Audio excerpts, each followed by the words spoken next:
organizing thereafter. At this juncture, Mheshimiwa Waziri, allow me to invite on stage the CEO of Public Service Commission, Mr. Paul Famba, for welcoming remarks. A warm applause for him.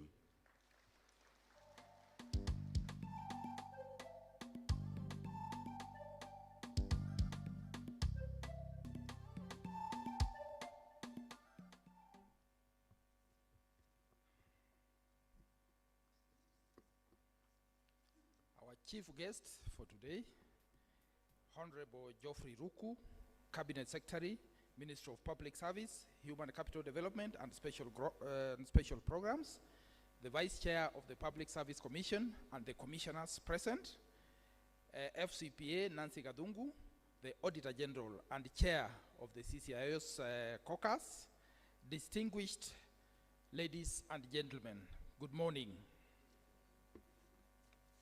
I am pleased to stand before you today and warmly welcome you to this auspicious occasion, the official launch of the Public Service Commission Strategic Plan 2025-2029.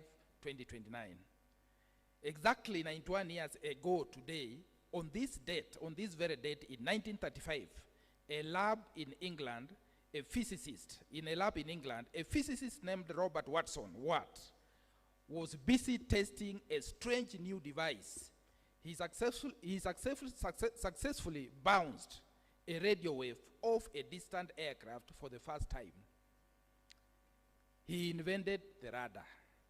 Think about that, the radar, the ability to see what was coming, the ability to navigate through the fog, through the darkness, through the storms, and know exactly where the obstacles were and where the opportunities lay. Ladies and gentlemen, today we are gathered here to launch our strategic plan 2025-2029 and also unveil our citizen service delivery charter. And just like Watson Watt, we are turning on our radar. The world is moving fast. There is economic fog. There is a social change in the darkness. There are challenges on the horizon that we cannot yet see with the naked eye. But today, we are not flying blind. This strategic plan is our radar. It is our ability to see through the uncertainty and navigate towards our goals with precision. It took courage for Watson Watt to trust his technology. It takes courage for us to trust this plan. With you, our key stakeholders as our support system and our partners in the cockpit, I have no doubt we will navigate successfully. Thank you for honoring us with your presence, not just as attendees at a launch, but as partners. We are not just launching a document, we are launching a direction, looking to the horizon. Karibuni sana. Thank you.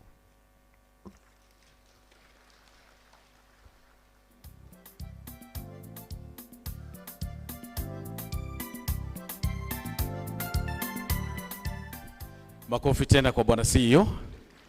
Thank you very much, sir, for that insightful speech.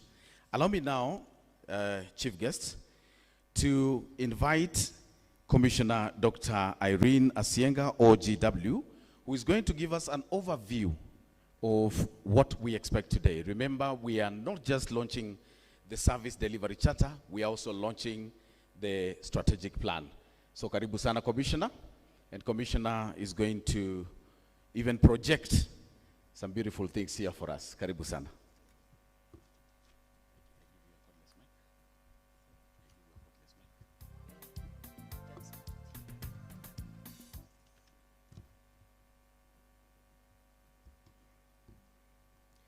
Our chief guest, Honorable Geoffrey Ruku, Cabinet Secretary, Vice Chairperson of the Commission, Mrs. Mary Kimonye, all the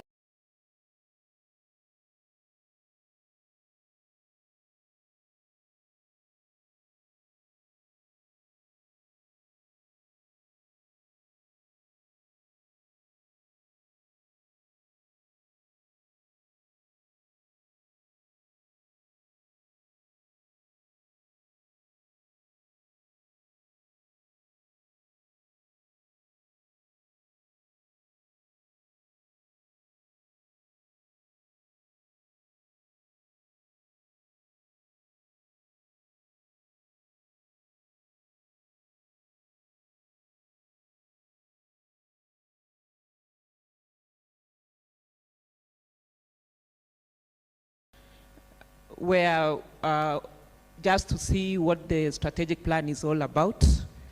So we look at the mandate of the commission. It's very important that we get to understand what we do as the Public Service Commission. Many people do not really know us, but it's an opportunity today to get to know us. So in this particular presentation, we'll also take you through the aspirations of the commission. We'll give you the strategic framework of the strategic plan, as well as the operational framework. We'll give you our priorities. We have some priorities that we are hopeful that we'll accomplish in this strategic plan period. Then, of course, the resource requirements. For us to be able to implement this strategic plan, we need resources. And of course, as a commission, we work with partners, we network and we collaborate. And then we let you know our resource mobilization efforts. Very quickly, we are an independent constitutional commission. And we are established in accordance with Article 233 of the Constitution. And in that particular article and others, 233, 234, 155, we have functions. And one of the functions is establishment and abolition of offices in the public service. Once we have established and offices, we also appoint persons to hold those offices and also confirm their appointments. We also have a mandate of exercising disciplinary control, and we also remove persons holding or acting in those offices. Besides those mandates, we also have a very important mandate of promotion of national values and principles of governance and values and principles of public service as per Article 10 and 232. We also have a mandate of ensuring that the public service is efficient and effective. And being the HR arm of the government, we have a mandate of developing human resources in the public service. Besides, we also review and make recommendations in respect of conditions of service, the code of conduct, and qualifications of officers in the public service. We also have a very important role that links us up with the county governments, where we hear and determine appeals in respect of county government public service, and we've been working with the county public service boards. We also perform many other functions given by the different legislations. And one other function is that we handle petitions for the removal of director of public prosecutions. And we recommend appointment of a tribunal to investigate complaints, and this is under Article 158. It's also our role to protect officers against victimization and discrimination while discharging their duties in accordance with Article 236. We also nominate persons. We have representatives as Public Service Commission in the Judicial Service Commission and Salaries and Remuneration Commission. So the representatives there are supposed to represent us in those particular commissions. We also have other functions. We handle petitions for the removal of registrar and assistant registrars of political parties. And this is in Section 37 of the Political Parties Act.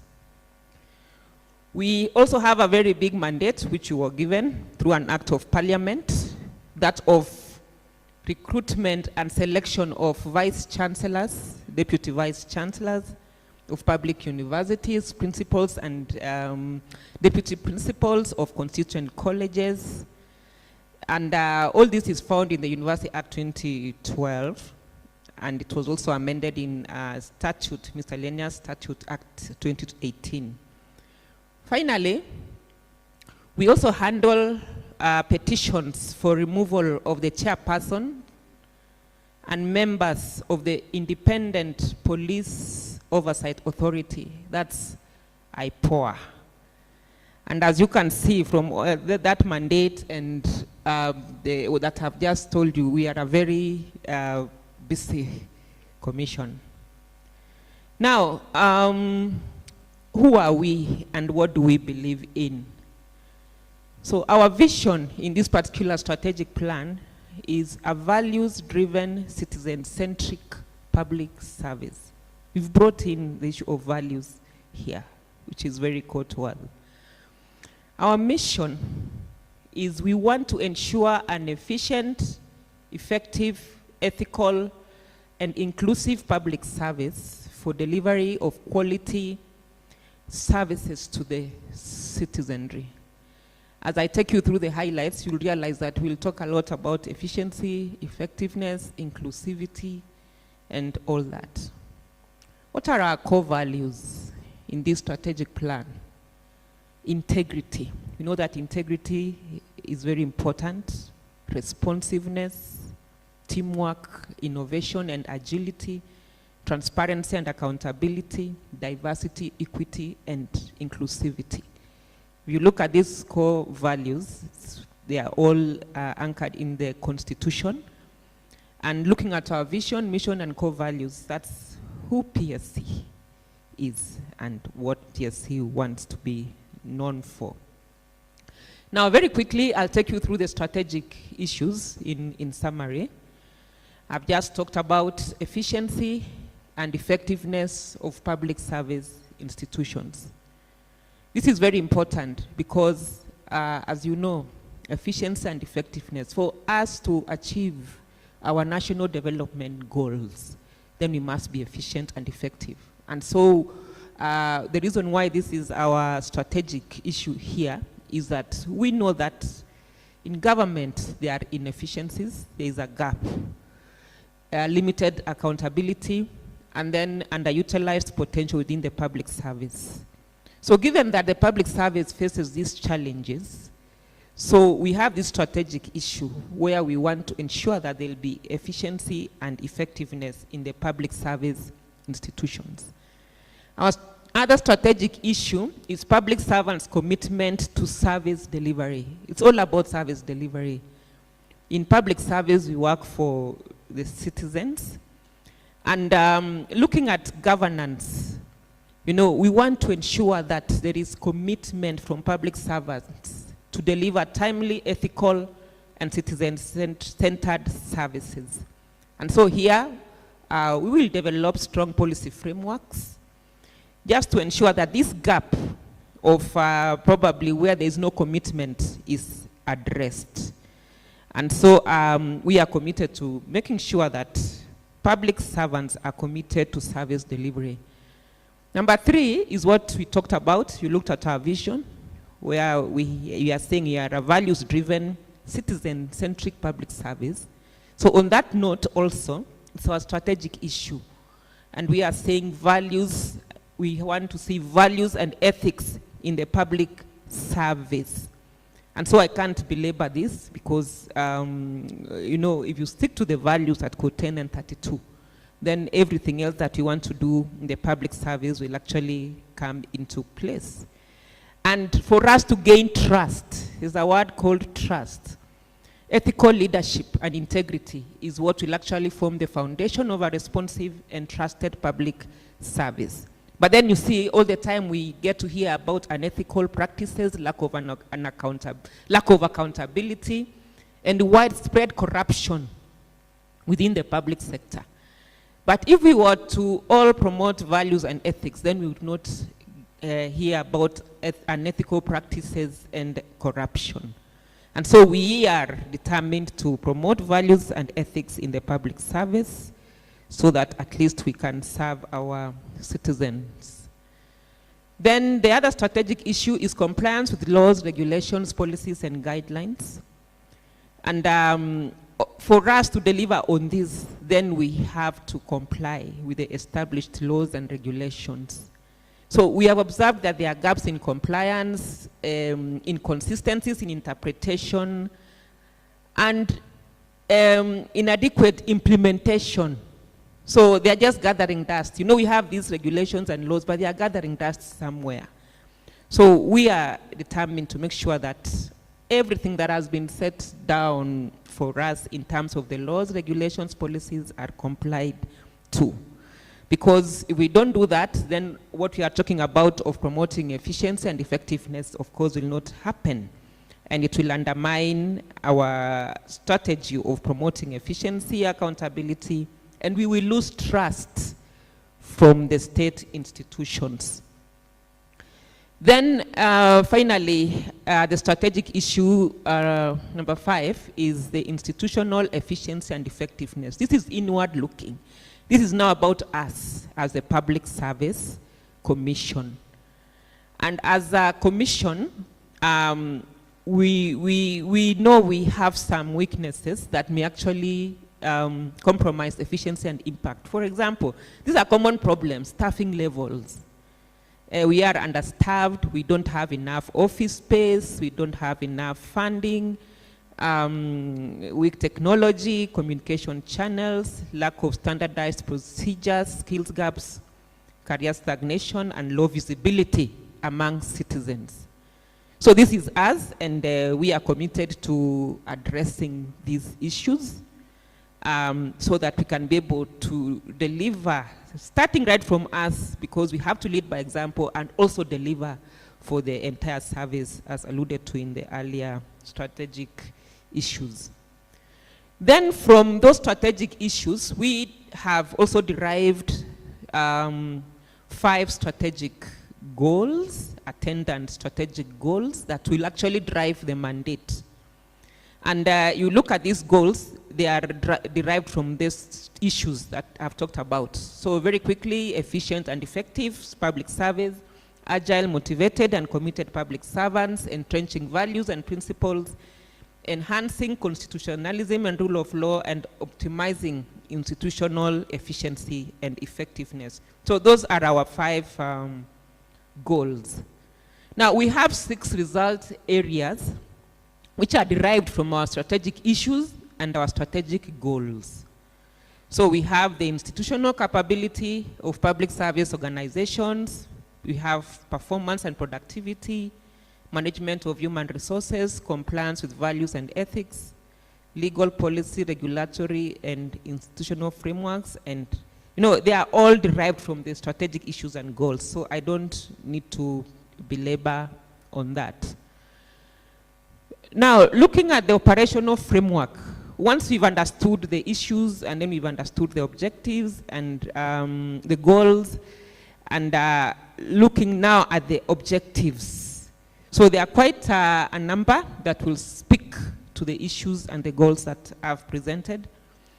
And it will be supported by all these strategic objectives. And you can see we want to establish fit-for-purpose public institutions. Are our institutions ready to deliver? We want to institutionalize performance and productivity management in the public service. The conversation now is about productivity. How can we use our resources, the resources that we have, to deliver on the mandate and to create impact? We want to foster a value-based public service culture. We are talking about the legal policy, retaining skills, competency. We are talking about governance structures. We are talking about our visibility. I said earlier on that many people don't understand what we do. They only know us as recruiting people, but as you saw, we have other mandates. So we want to strengthen our corporate brand and visibility. We want to make sure that we have a robust policy framework that actually will inform decisions. We want to ensure the commission is, has enough resources, what we are calling fiscal sustainability. We also have another objective of ensuring that our ICT capacity is up to it, and we are talking about digital transformation. So in our strategic plan, one of our big ticket items is digital transformation. We want to digitize our processes and move away from manual processes. And of course, what you talked about, our internal capability, we strengthen our administrative systems and the processes of the commission. Now, these are just tables explaining what we have just said, how we are linking our KRA's strategic objectives and our strategies. And if you look at the third column that is speaking on establishing fit-for-purpose public institutions and the KRA of institutional capability of public organization, we have our strategies, business process engineering, because here we want to determine anomalies and inefficiencies in the public service.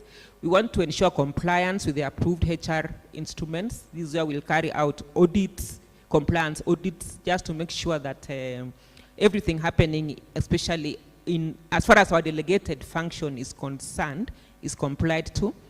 And of course, strengthening institutions for MDAs and public universities. This is more of organizational structures, which actually will allow the said institutions to deliver on their respective mandates. So we also have the performance and productivity, where we want to enhance our policies. We want to strengthen our monitoring, evaluation, and reporting so that we can track what the service is doing. We want to also promote performance excellence, award, for example, awarding the institutions that are doing well publicly, and standardizing performance management tools. So in the strategies, we have a lot of specific activities that we want to undertake, and those ones will be found in the main document. KRA 3, management of human resources, we have the objective that I talked to, and this is more on the human resource side, enhancing the capacity building of our of the public service. Here we want to ensure diversity, equity, and inclusivity.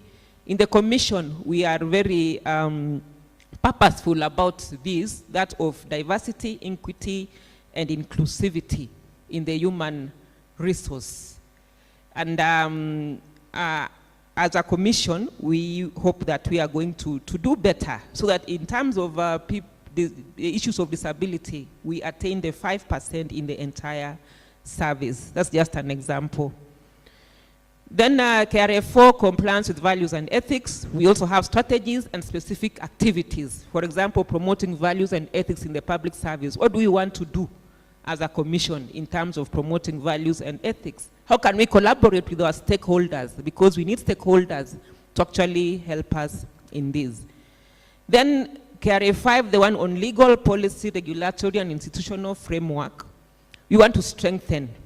We want to implement the ones that have not been implemented, and also promotion of fair administrative practices. And finally, the last one on the institutional capacity and capability, that's us as PSC. We want to enhance the capacity of the commission secretariat. We want to train them professional growth and succession management. We want to enhance staff welfare, because the secretariat and everybody in the PSC, welfare is also important, because a motivated staff is very important in terms of delivering services. And of course, promoting a conducive work environment. And we have very many activities in there, which in this particular strategic plan period, we will want to deliver. Now, I'm about to conclude. So we look at the strategic program priorities. These are the ones that we'll really want to look at them. We can go to the slide on the strategic program priorities.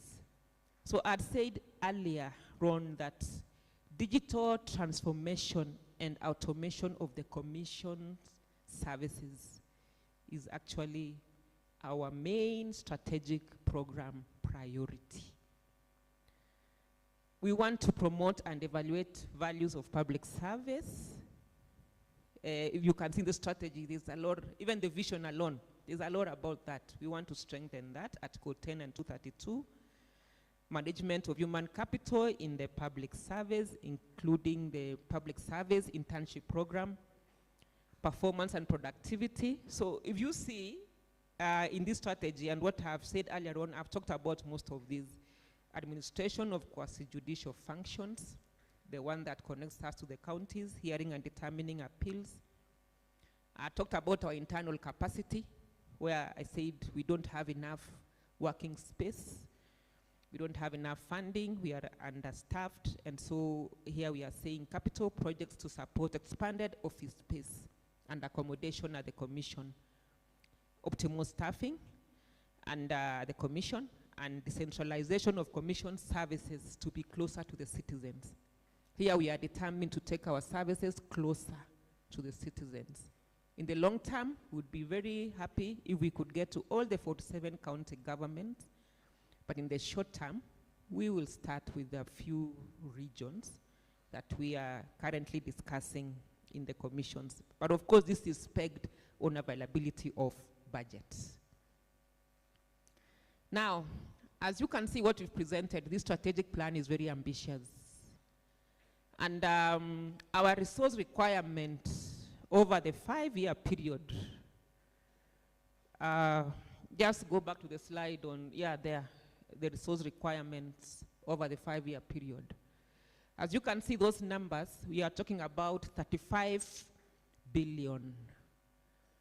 So in the year 1, we are saying we need 6.7 billion, the year that we are talking about.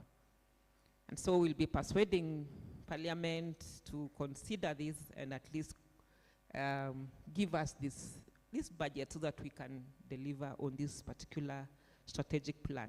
So as you can see, if you add up all those numbers up to year 5, it's about 35B. So what we are doing at the commission is, of course, we will be sorting these monies from the exchequer, from the national budget, and also enhance our engagement with development partners. We have been doing this. We've had meetings with development partners so that at least they can help us fund this particular strategic plan. We have partners we have been working with, and we are grateful. So we are also requesting them to continue working with us. But we also have others that we are bringing on board. As you can see, that 5 billion is not small money, and we can't just depend on the exchequer. And for us to do that, we need our partners. So we are grateful to the Commonwealth Secretariat, Commonwealth Fund for Technical Cooperation, CAPAM, African Association for Public Administration, Kenya Association for Public Administration, Public Service, PSELF, we had a meeting with them recently, Imagine Public Leaders, Kenya's Imagine Leaders Foundation, and African Leadership Academy. So we have other partners, the World Bank, GIZ, we have our partners from the disability space who have come with now to help us fund our budgets, and we are really grateful. So if we have a development partner in this room, we are requesting that please come on board and help us fund our strategic plan. And as you can see, it's a good strategic plan. And if we implement, it's going to change the entire service for posterity. Thank you so much for listening. I've come to the end of the presentation. God bless you.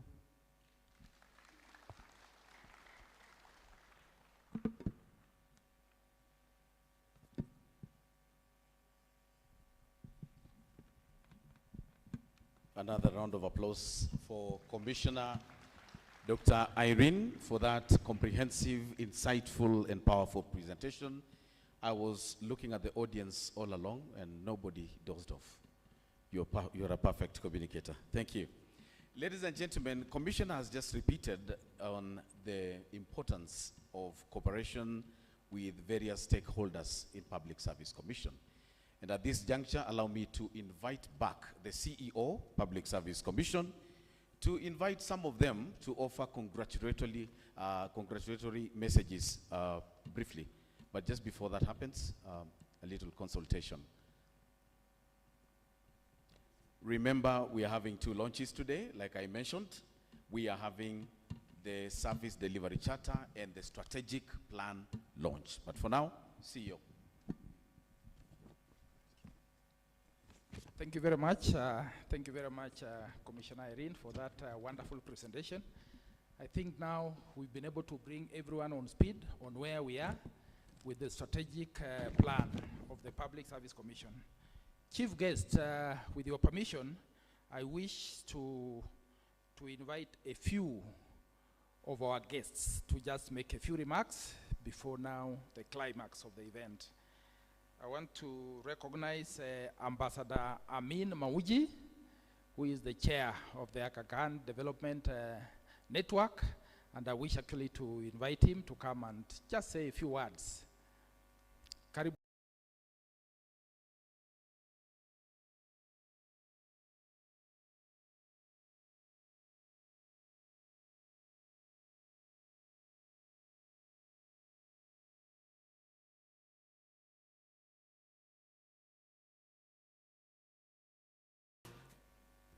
Yes, Honorable Ruku, Commissioners, distinguished guests, good morning.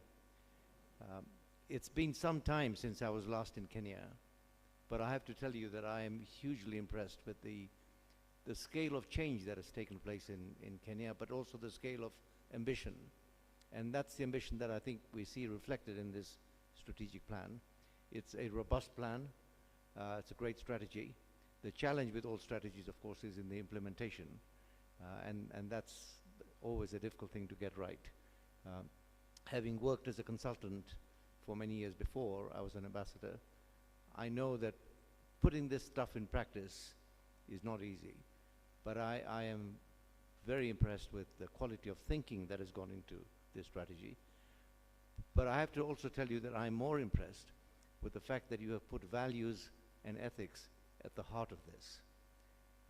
Sometimes these are empty slogans, but the fact that you have repeated it so many times tells me that it is really part of your thinking that values have to drive whatever you do.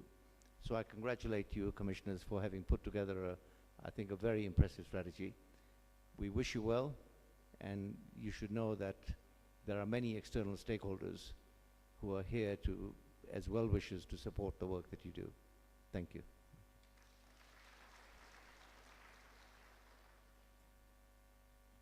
Thank you. Thank you very much, Ambassador. I now wish to invite Dr. Gilda Odera, the Vice Chair of SRC, to also make a few remarks.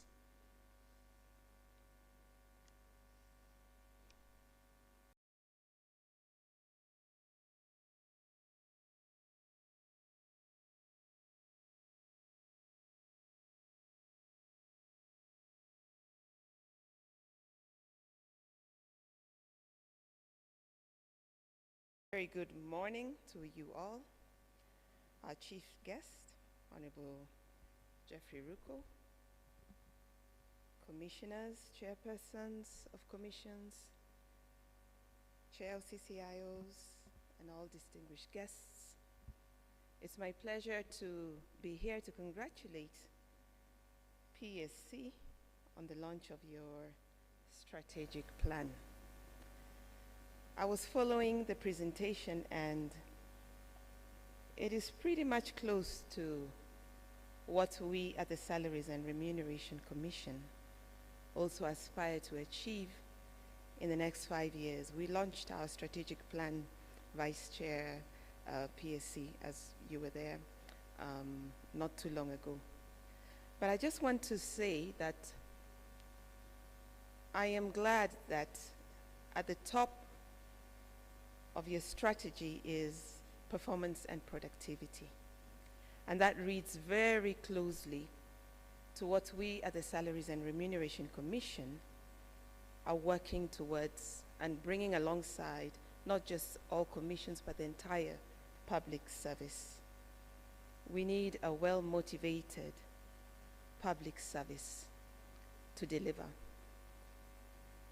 I know sometimes we take a beating at SRC when you're not getting the salaries or the benefits that you want. But as you know, our hands are tied by the 35% revenue to wage bill ratio. And because of that, we have been racking our minds, and I believe it is now a collective decision that we must focus on productivity. Because without productivity, then we are also tied at SRC to be able to help PSC and the public service, the ministry, be able to deliver what you need to deliver to the entire public service. So I'm very glad to see that that is amongst your top priorities, and we do look forward to working closely with you. We are siblings, and we work very closely together. The only way we can achieve this is to work closer together, to be able to make all these things happen in the public sector. We're very keen on seeing a well-motivated public sector. And we know that at the heart of that, and at the heart of the PSC's strategy, I saw the motivated public sector out there. But how can they be motivated if they're not well remunerated? And so that is something that we have to work together on.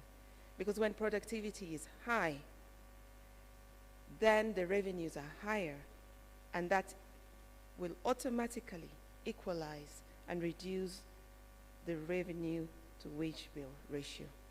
And so I do believe that with this strategy that you have, and if I look at the strategy that we have at SRC, we can accomplish what we want to achieve. But I must say this: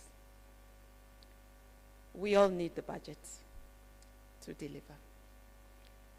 And so I do hope that you will get the budgets to deliver on what you want to deliver. And when we too do that and work very closely together, I believe we can accomplish a lot. So I wish you the very best, and I also wish to extend the apologies from the chairperson, who is not available today, and he has also sent his congratulations. So thank you very much.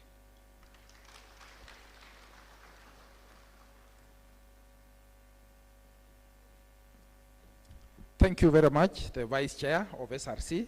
Now, with your permission, Chief Guest, allow me to invite the Chair of the National Police Service Commission, Mr. Amani Yuda Komora, to come and make a few remarks. Chair, karibu.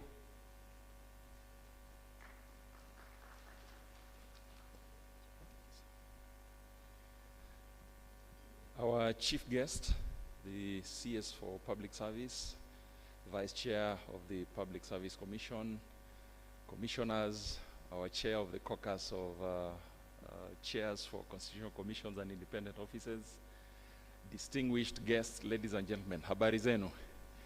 I will try to be very brief.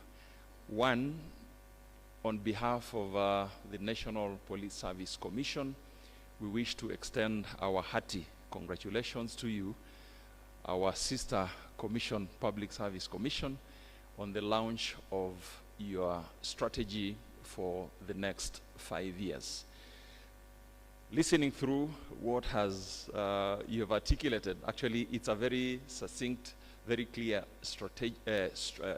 strategic intentions, which we believe, if well implemented, then will push the public service from where we are to where we desire to be. I happen to be privileged to have served in SRC and now National Police Service Commission, where the debate on productivity, no doubt, that's the direction to go. I also want to point out that as an employing commission, the Constitution, Waziri, has 5 employing constitutional commissions: the Public Service Commission, the National Police Service Commission, Teacher Service Commission, Parliamentary Service Commission, Judicial Service Commission, all bestowed with very critical mandates of supporting delivery of mandates within our respective spaces. We know that we can't deliver individually, and therefore the need for collaborative working cannot be overemphasized. I'm also glad that we are doing our strategic plan. I'm glad that I made it here, and I also requested my commissioners to come along. We are, Waziri, I can see the CEO and some of my colleagues from NPSC.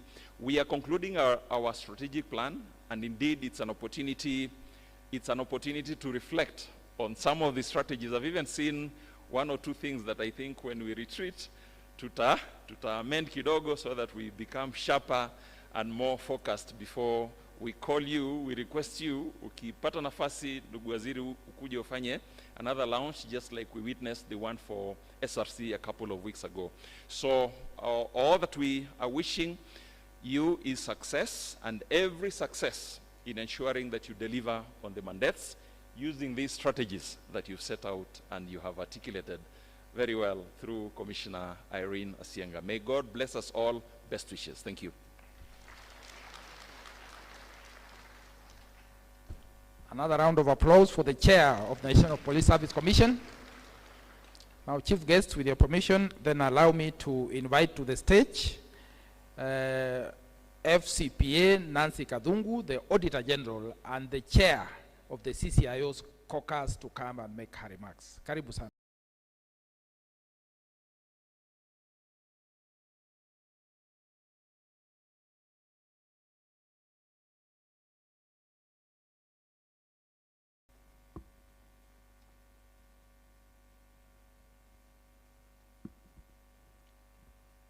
Thank you very much, CEO of Public Service Commission. The chief guest, Cabinet Secretary, Ministry of Public Service, Human Capital and Special Programs, Honorable Geoffrey Ruku, the Vice Chair of the Public Service Commission, and my teacher, Madam Mary Kimonye, Your Excellency, Ambassador Walji, Excellencies, Ambassadors, and High Commissioners present, the chairpersons of Constitution Commissions, holders of independent offices, commissioners and representatives, principal secretaries, chief executive officers, distinguished guests, ladies and gentlemen, a good morning to you all. I'm very much honored to be with you this morning to celebrate the launch of the Public Service Commission's strategic plan for the period 2025 to 2029.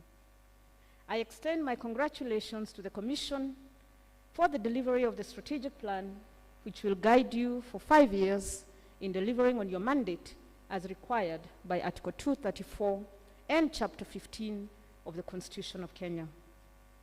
Honorable Chief Guest, the African Development Agenda 2063 and the Sustainable Development Goal number 8 aim at achieving a high standard of living, quality of life, and well-being for all citizens through decent work. For this to be achieved, public service must have in place productive employment, equal pay for work of equal value, and safe working environments for employees. The Public Service Commission, which is one of the largest employers in Kenya, plays a critical role in ensuring that citizens receive quality public services in an efficient and timely manner by bringing on board skilled and professional human capital in public service entities, with an emphasis on skilled and professionalism as core to delivery of sustainable development and quality services to our nation. Successful implementation of the strategic plan that we are launching today, therefore, will require the engagement of all public officers who have a role to play in ensuring a values-driven, citizen-centric public service, a public service that continuously and consistently upholds the values and principles of public service as required by Article 232 of our supreme law, the Constitution of Kenya, a public service that is professional, responsive to the needs of the people, inclusive, and accountable for administrative actions in the use and management of public resources. Honorable Chief Guest, ladies and gentlemen, human resource and governance issues or challenges have on various occasions been negatively impacting on meaningful development and quality service delivery.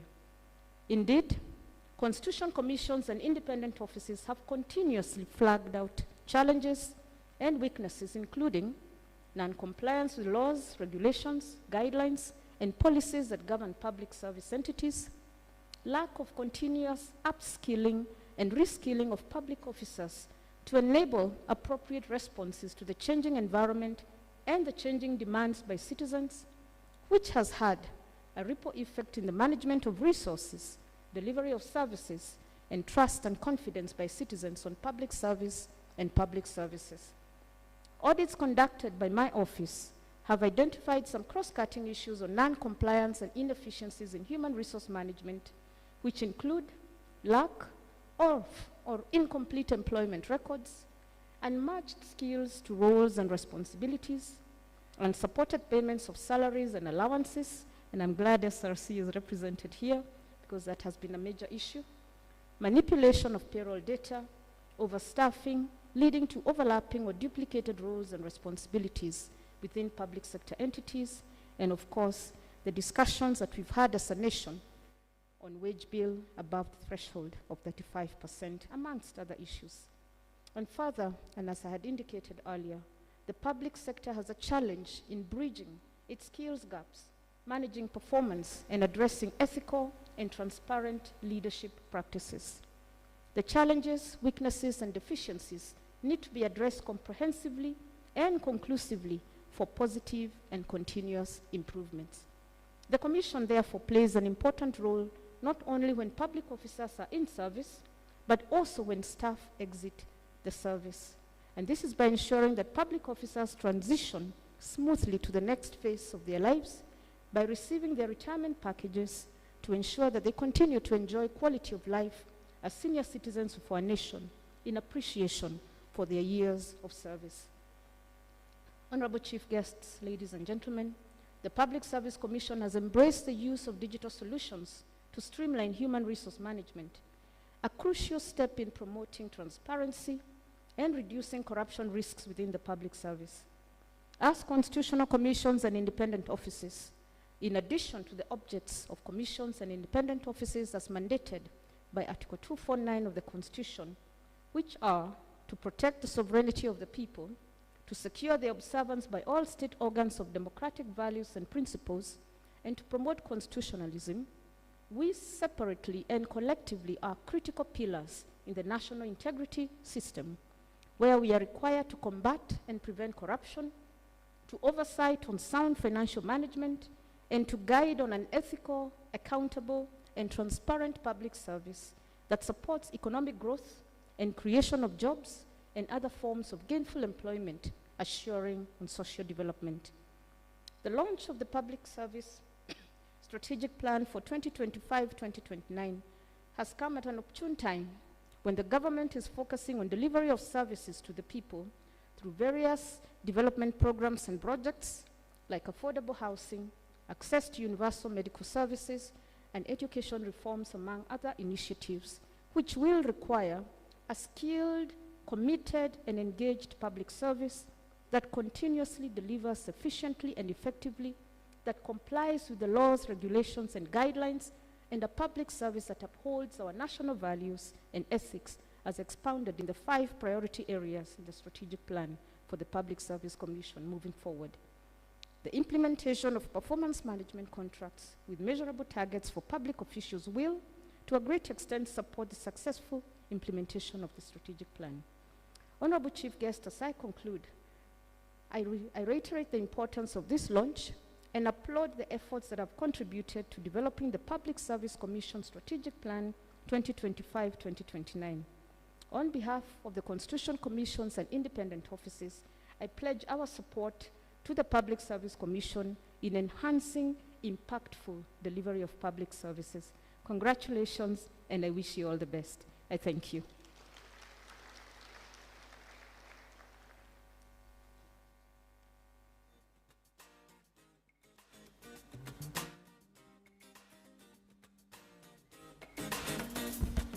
Thank you. Now that I've aided her to calm down, I'm sure my audit books are safe. Thank you very much, Madam FCPA. Allow me to recognize a few agencies present with us today. That is ELF Africa, we recognize you, OCOB, SRC, KDCNG. We also recognize ICS, PPRDI, PME, KIPRA, CAJ, IEBC, KEPROBA, not forgetting BMSA, Parliament of Kenya, Housing and Urban Development, and NLC. And should we have more agencies present, kindly register with me. It is important for us to work with you. Chief guest, just before you entered the room, there was a lot of dance in this house, and it is only important that we acclimatize you to the entertainment mood. So allow me now to welcome Kayamba for just a short song, a very short song, 2 minutes, and then I will invite the next speaker. Karibuni sana. Asante sana MC Boni. Ningependa chief guest tafadhali, kabla tuanze kuimba, chief guest asimame, na chief guest akisimama, wale ambao wamekuja na yeye wote watasimama, si ndio? Kwa heshima kubwa na taadhima. Tusimame. This one is called Mwanamberi. Ningekomba tu tukuje tu hapa mbele ni kuonesha style mbili. Only 2 styles. One ni mabega, the next one ni mguu kufanya tu hivi. Si ni sawa hivyo? Sasa akikuja si mnamzindikisha. Tafadhali tu mnamzindikisha tu. Thank you so much. Asante. Hata ladies. Mabega, alafu kama uwezi inua unafanya tu mguu pole pole hivi. Welcome. Kayamba, let's go. So we go. Slowly, usivunjike sana. Yes. Hata kama umekaa chini unataka kudansa unasoma tu. Ambimulole msundangari seba. Ongeza mabega, ongeza mabega. Ambimulole msundangari seba. Abadubo. Ambimulole msundangari seba. Abadubo. Ambimulole msundangari seba. Siriya. Siriya. Siriya, Siriya, Siriya, Wapi vigelegele chief guest? Siriya, Siriya, Zunguka. Zunguka kidogo. Mwanamberi bayaye, bayaye wo. Piga makofi kidogo. Mwanamberi bayaye, bayaye wo. Twende chini. Mwana wa mberi ndeshe kwero. Kidogo, chini kidogo, chini kidogo, chini kidogo. Mwana wa mberi ndeshe kwero. O mwana mberi ndeshe kwero. Sioni makofi, sioni makofi. O mwana wa mberi. O mwana wa mberi ndeshe kwero. Style number 3. O mwana mberi. Ayaye, oh mwana wa mberi, oh mwana. Tunaenda mbele kidogo. Kenya kutinyura, musala kele barabandi. Kenya kutinyura, weka maringo, weka maringo, weka maringo. Kenya kutinyura, upande ile. Kenya kutinyura, upande ile. Twende, Kenya kutinyura. Tunarudi hivi. Mwana wa mberi. Huko mwana wa mberi ndeshe kwero. Twende, twende, twende, twende, twende, twende, twende. Mwana wa mberi rudi riba kwero. Mwana wa mberi kumukumuiha. Mwana wa mberi ndeshe kwero. Shakilia kidogo, shakilia kidogo. Mwana wa mberi. Asante sana, thank you. Mwana wa mberi ndeshe kwero. Asante sana. Vigelegele kidogo tafadhali. Asante. Thank you. Na mimi nauliza kwa kudance, waziri ni fire si fire? Ni noma si noma? Waziri, I have taken a list of those who clapped for you for salary increment. I will see you in the office later. Allow me now, with all humility, to invite on stage Madam Mary Kimonye, CBS, the Vice Chairperson of Public Service Commission, who will thereafter invite the chief guest to speak. And as she comes, allow me also to recognize the presence of IPOA, led by the Vice Chairperson. Karibuni sana. Tumkaribishe kwa makofi.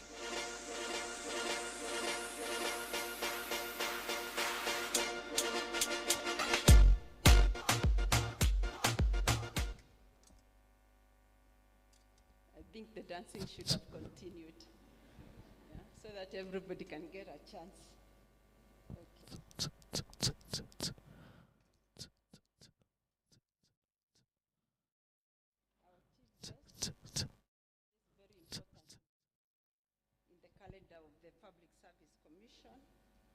Honorable Geoffrey Kirenga Ruku, Cabinet Secretary for Public Service, Human Capital Development, and Special Programs. our guests who have joined us today, Ambassador Amin, Nancy Kadhungu, our Chair of the CCIOs, Mr. Amin Komora, Chair of National Police Service Commission, Madam Gilda Odera, Deputy Chair, SRC, Dorothy Gemato, VC, CAJ, and I've just been told that IPOA is also here. Sorry, I didn't get the titles of the Vice Chair, but welcome. All the CEOs present, authorized officers, my fellow commissioners, good morning. Allow me, Chief Guest, before I make my remarks, to ask the commissioners of the Public Service Commission to stand. I'm speaking on their behalf. The commissioners of the Public Service Commission, please give them the mic so that they can introduce themselves, including our CEO. Yes. Yeah. You can start from any direction. CS, I know you've not met our commissioners, but now you will meet all of them today. Good morning, CS. Our distinguished guests, my name is Mwanamaka Mabruki. I'm a commissioner. Thank you, Commissioner Mabruki. Good morning. My name is Boya Molu, Commissioner Public Service Commission.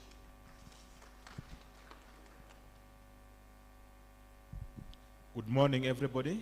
I'm Dr. Francis Owino, Commissioner Public Service Commission. Good morning, everyone.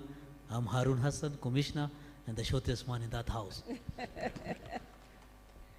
Good morning, CS and everyone. My name is Joanne Machayo, Commissioner. Good morning. My name is Irina Sienga, Commissioner. So,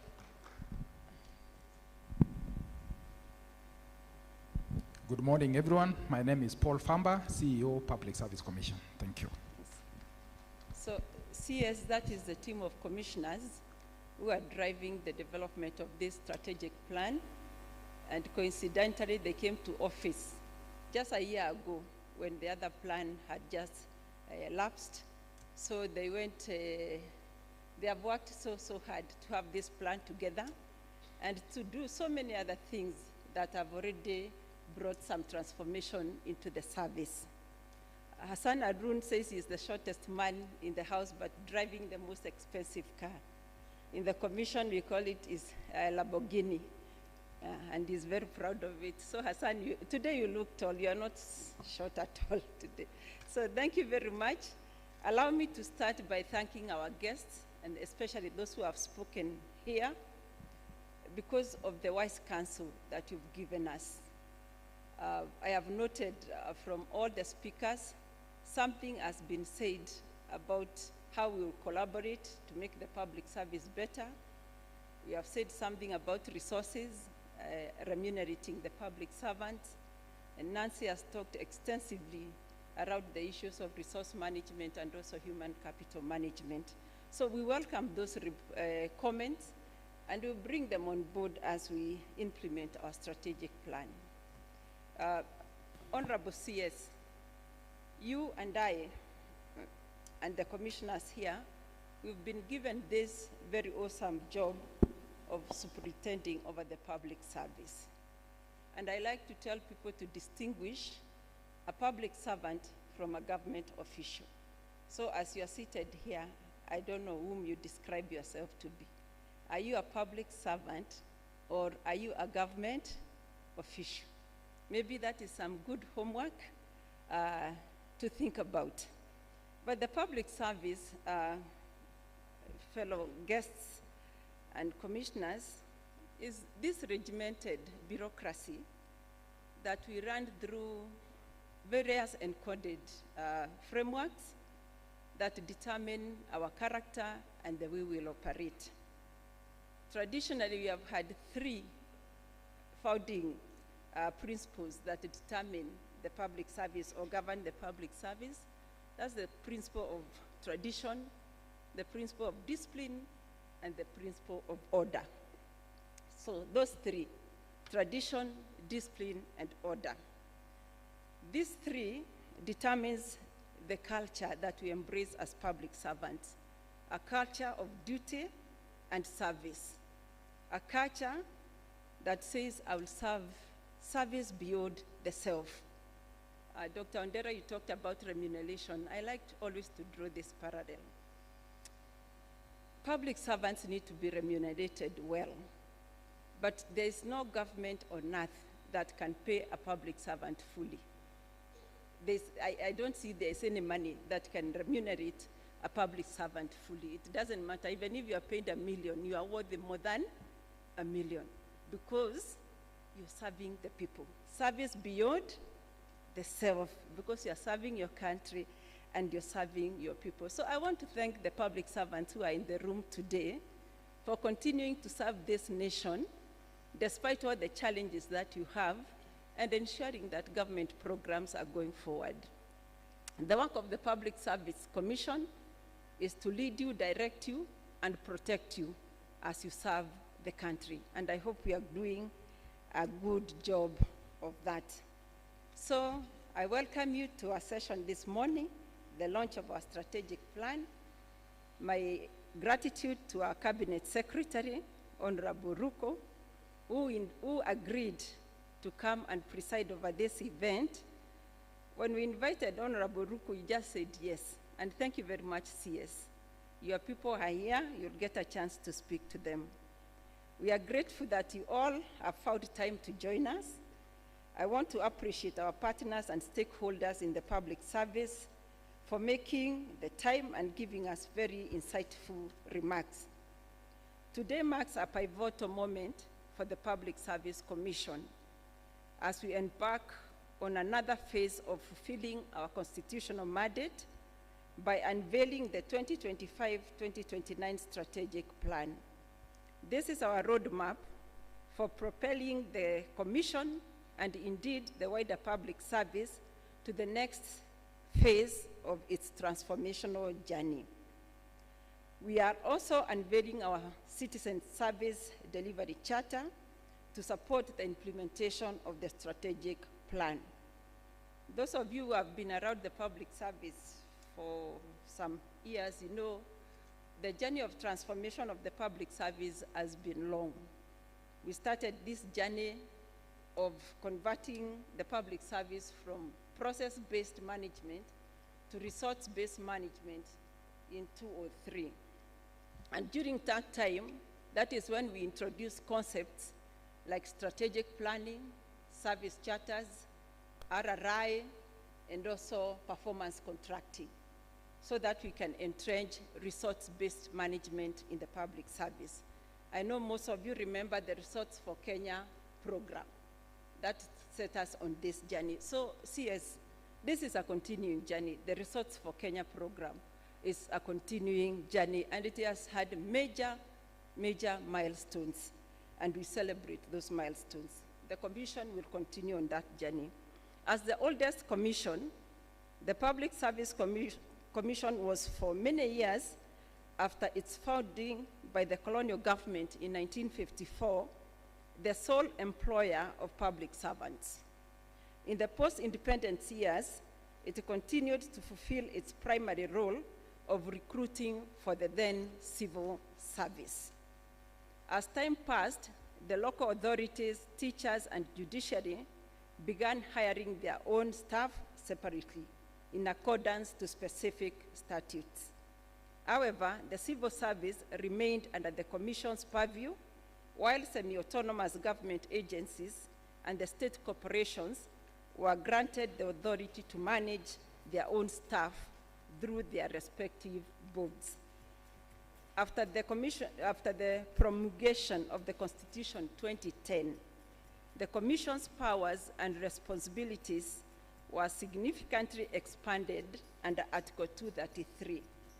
This expansion broadened the Commission's scope to include oversight of human resources, not only within the civil service, but throughout the entire service, as defined under Article 233. The Commission's expanded mandate included areas such as establishment and abolition of offices and all the functions that my colleague Irene identified here. I like to put a finger on promoting values and hearing appeals from counties and state corporations, because this is a very unique mandate for us, keeping a touch on the county government and also on the state corporations. Now, that gives the Commission a lot of work, CS. And recognizing that and recognizing the need for one whole government approach and collaboration, then the Commission delegates this work. And we issue what we call a delegation instrument every year. And the main persons we delegate to CS are the principal secretaries. So many of the employees that we have in government are managed by the principal secretaries on delegated powers from the Commission. And the Commission does not just delegate, then it develops the regulations. So we have the Public Service Commission regulations that govern how that delegation instrument is to be deployed. So the current Commission, the third to be constituted after the 2010 Constitution, took the oath of office on January 20th, 2025. So we are barely 1 year in office. The first and second commissions each had a distinct strategic focus during their 6-year tenures. The first commission's strategy focused on establishing new structures and equipping the commission to execute its expanded mandate. The second commission's strategy centered on enhancing efficiency and accessibility in public service to the citizens, and also developing the requisite documents to govern the service. So most of the documents that we have, all the policies that you have, CS, and you are aware of them, are all 2016. So we have a duty now to review those. Our focus as the third commission in this strategic plan is to lay the foundation for the future of public service in the light of new and emerging demographical and technological developments. The strategic plan 2025-2029 lays a strong emphasis on technology, good governance, and the agility and innovation of public servants, thinking about the public service of tomorrow. CS, the public service is becoming younger and younger.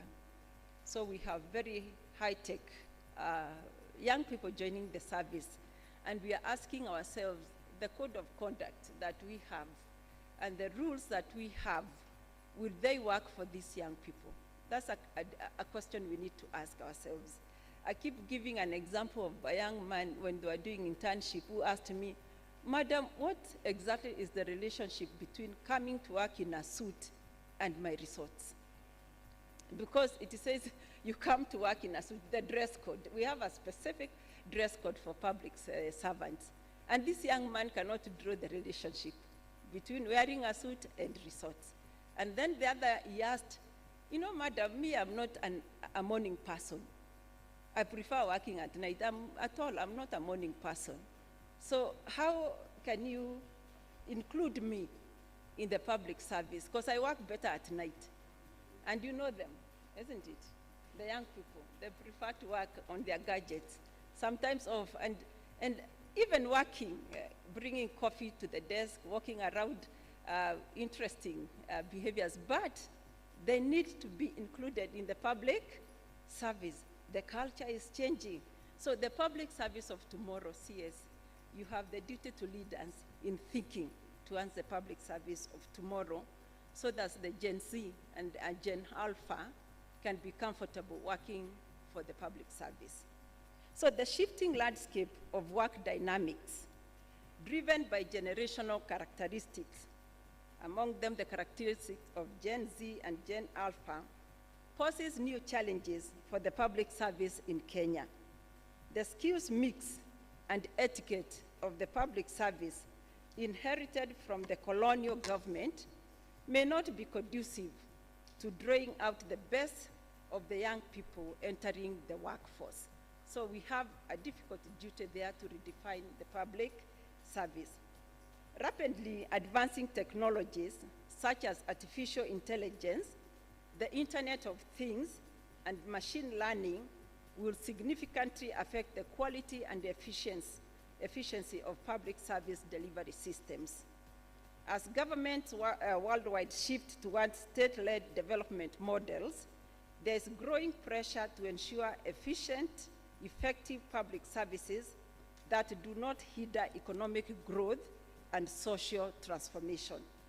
The public service must lay the groundwork for a thriving private sector by creating jobs and generating additional revenue.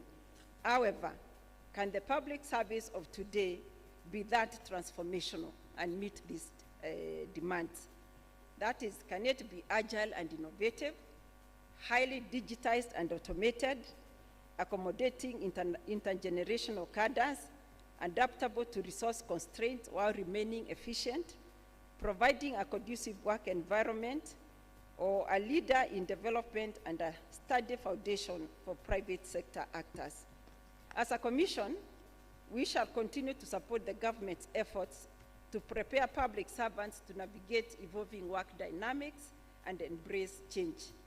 We will remain resilient and steadfast in our support for this shift towards a public service driven by values and prioritizing the needs and expectations of a citizenry that is becoming more demanding and more discerning.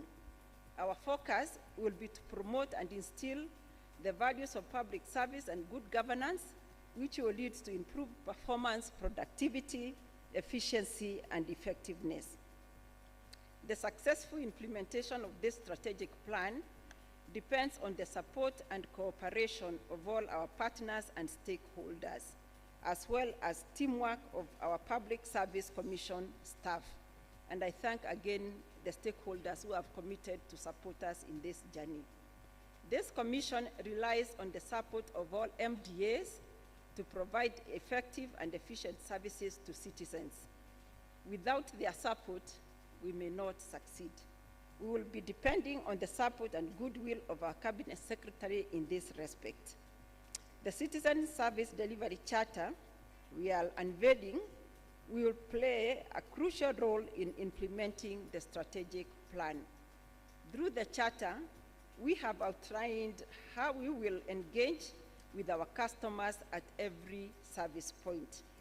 We have set customer expectations, demonstrated accountability, and defined our service standards and delivery timelines. Moving forward, our vision is a values-driven, citizen-centric public service. I therefore appeal to all of us as servants of the people of Kenya to always put the people's interest first in everything that we do. Nancy has enumerated the overarching mandates of constitutional commissions: sovereignty of the people, adherence to democratic principles, and constitutionalism. As I conclude, let me state that this plan is the culmination of a meticulous process that required unwavering dedication and resources. I would like to express my gratitude to my fellow commissioners and the Secretariat for their invaluable contributions to this achievement. Now, before I invite our Cabinet Secretary, I have just received apologies from one of our colleagues, FCPA, Margaret Okango, the Controller of Budgets. She wanted to be with us, but she couldn't make it. I think she has traveled, and I believe she's represented this morning by officers from her office. So our gratitude to Controller of Budgets for also joining us through our officers. Now it is my humble duty and pleasure to invite the Honorable Geoffrey Ruku, the Minister for Public Service, to address this gathering and officially launch the Public Service Commission Strategic Plan. Thank you. Welcome, sir.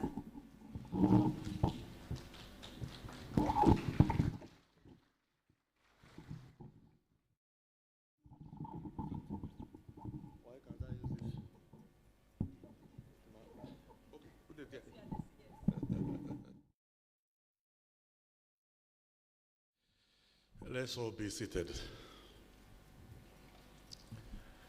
And good morning.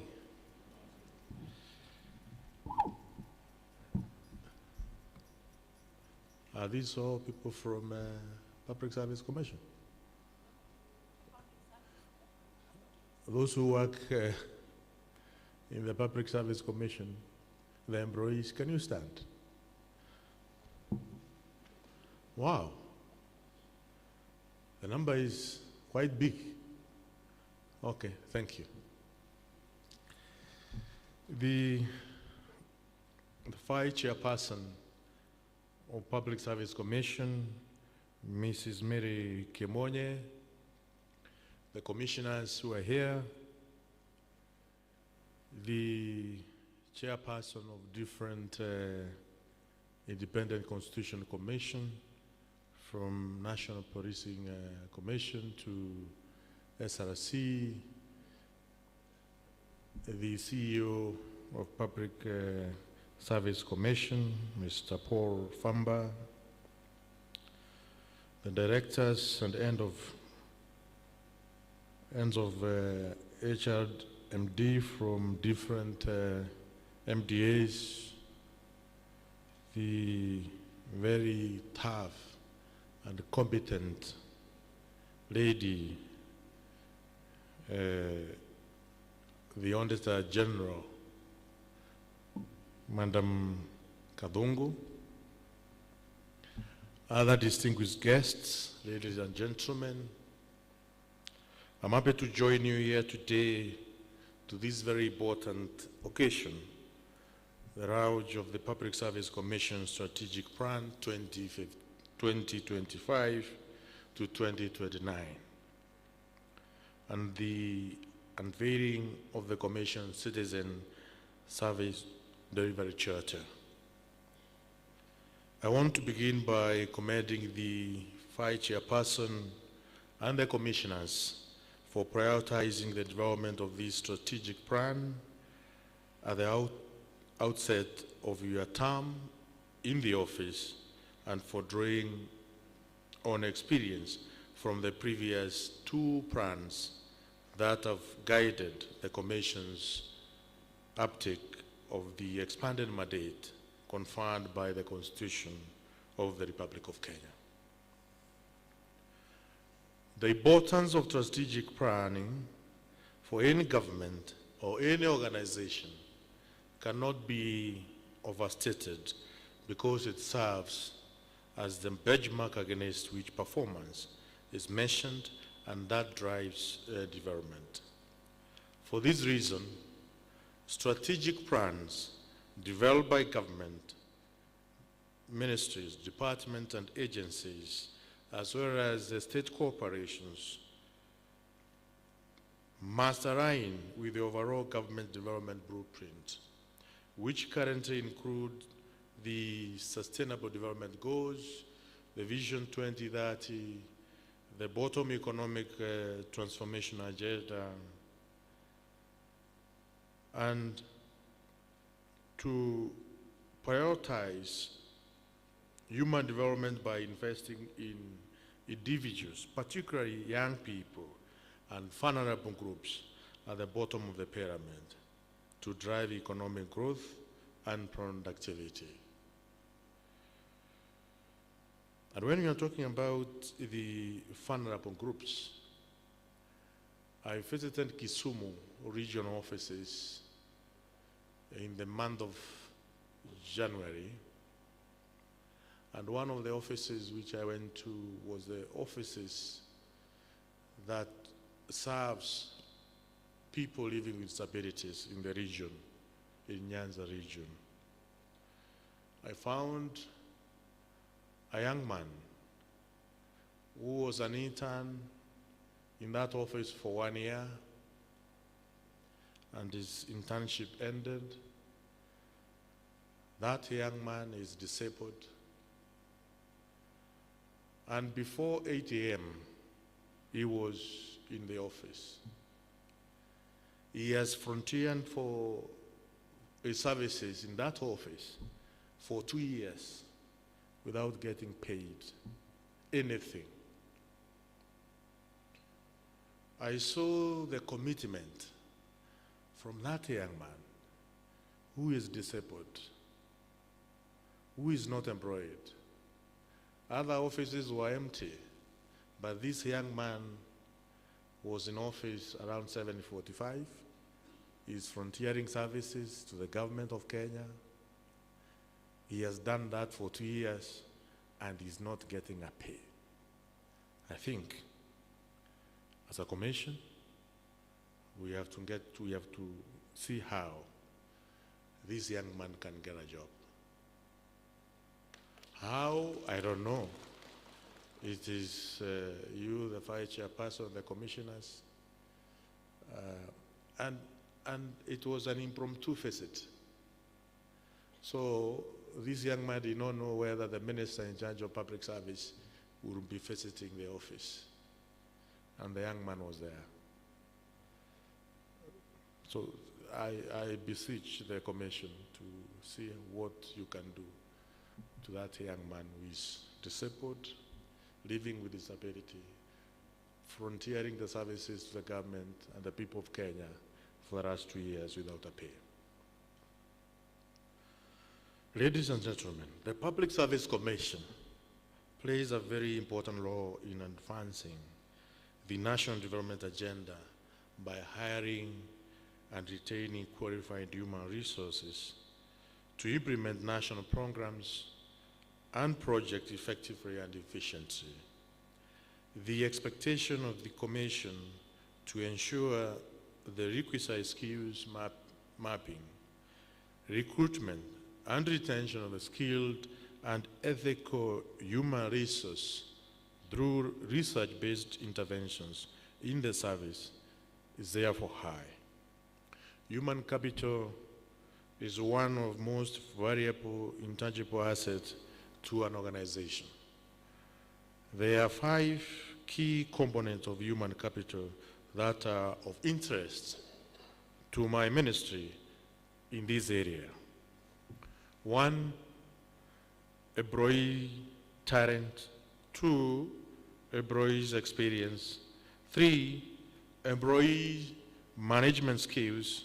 4, institutional professional training procedures. And 5, client knowledge. It concerns the government when it comes to the issues that relate to employees, including the following: employee retention and turnover, compliance with the labor laws and regulations, employees' engagement and productivity, performance management and employees' development, diverse and inclusive workforce, managing a remote workforce, technology integration and updates.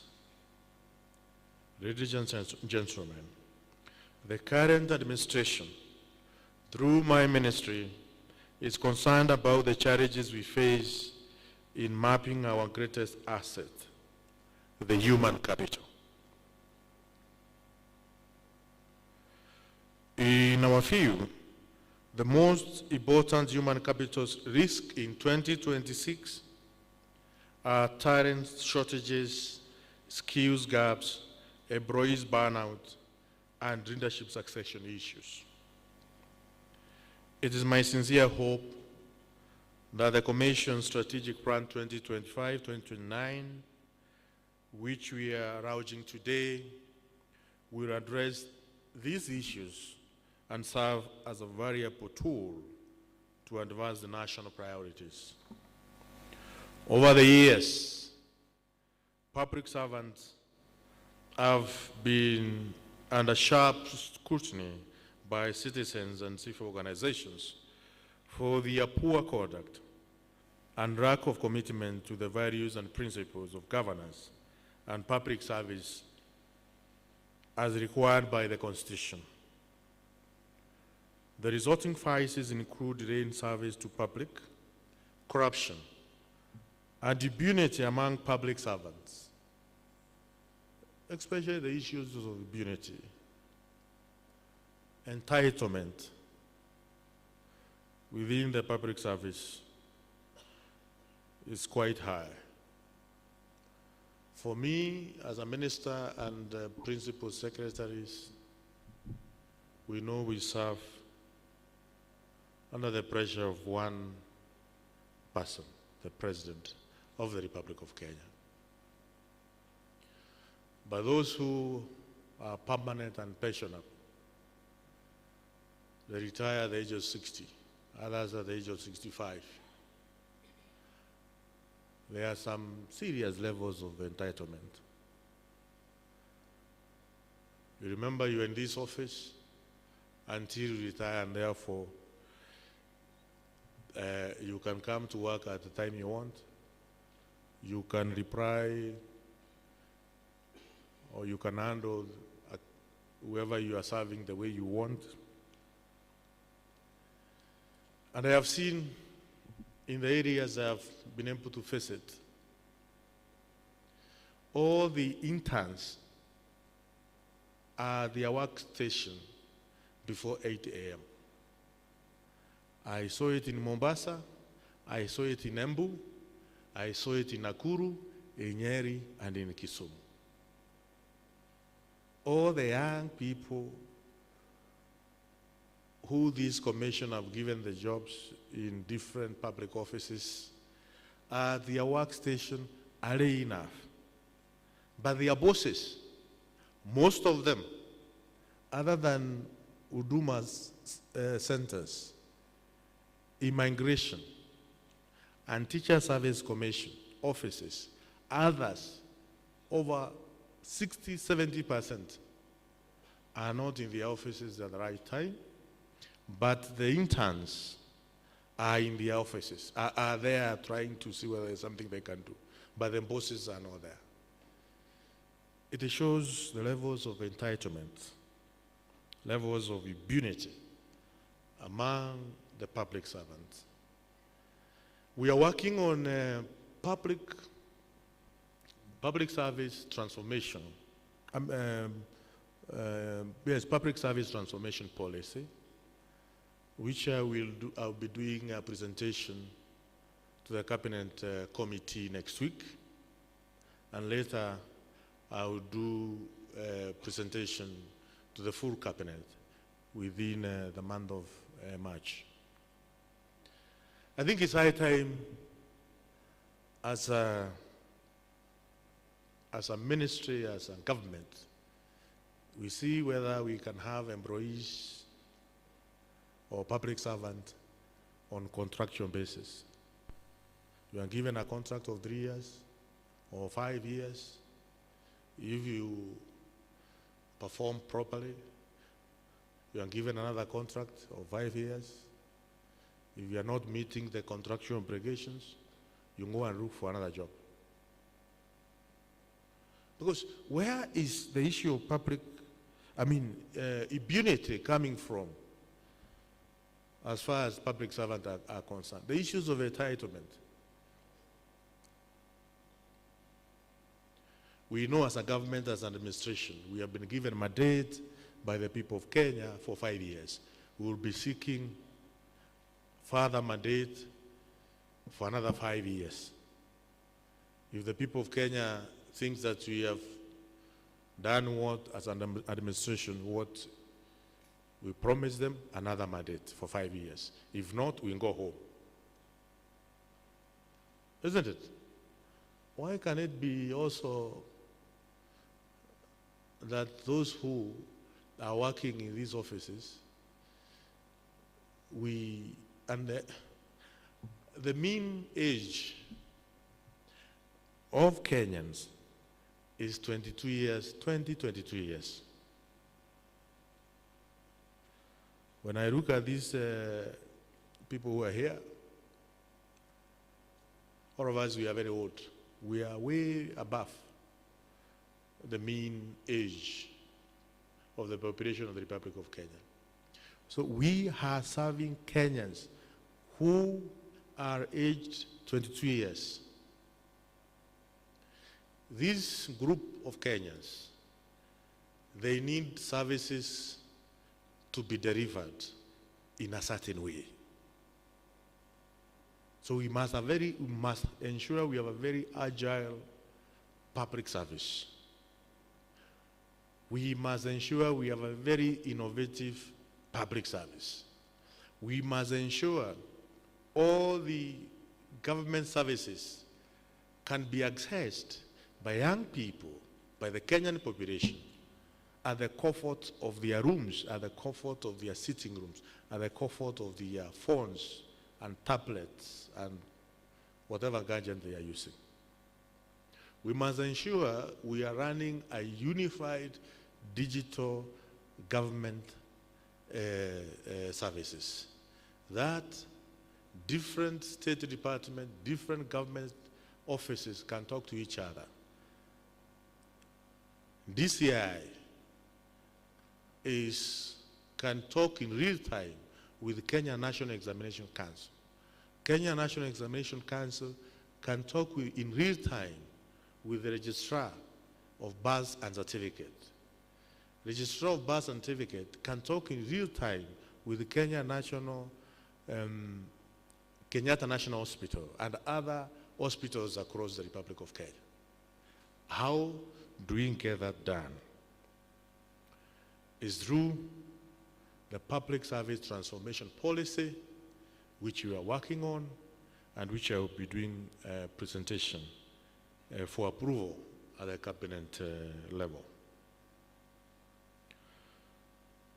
And probably in that we can suggest contractual basis for all of us. If you don't perform, you go home. Why is it that it's only let me not go that direction. The government has placed strong emphasis on improving productivity and discipline across public service. In this regard, I have been conducting visits nationwide to assess service delivery and observe operational practices at the point of service. From this engagement, it is clear that challenges remain. At several institutions, public officers are not reporting for duty on time, and some service points are not operating efficiently. Cases of absenteeism, lateness, and general laxity in adherence to working hours undermine service delivery and erode public confidence. The issues of public confidence is critical. The President of Kenya has been bestowed by the people of this nation to lead this country. In most of the offices across region, counties, and sub-counties, where government or public servants work from, or where the offices are, at the gate of these office blocks, most of them, there is a very big signboard written Office of the President. There is a ACC or DCC or County Commissioner or Regional Commissioner, but also there are offices for Minister of Agriculture, for other maybe regional bodies like water regional organizations or bodies, National Drought Management Authorities offices, all of them are housed in government offices, where at the entrance there is a big signboard written, Office of the President, zero corruption zone, maneno mingi hapo imeandikwa. So the Kenyans know that indeed these people who are working here, working on behalf of the President of the Republic of Kenya. And if they are not serving the people of Kenya as per Article 232 of our Constitution, then the person who is failing is the end of government and the end of state. But there's no single day President of Kenya has ever gone to those ministry offices or government offices, sat there and started serving people. So Kenyans are crucifying one person because of the mistakes, because of laxity, because of impunity, because of corruption of us, the public servants. So we, public servants, nationwide, we erode public confidence on the way we conduct ourselves in these offices. And once public confidence is eroded, it has net effect, serious effect to the administration and to the end of that administration. Therefore, as a minister in charge, I'm calling upon all public servants, wherever they are, in all offices, government offices, in Northeastern, in Nyanza, in Western, in Coast, in this city, and many other offices, government offices, in the divisions and locations.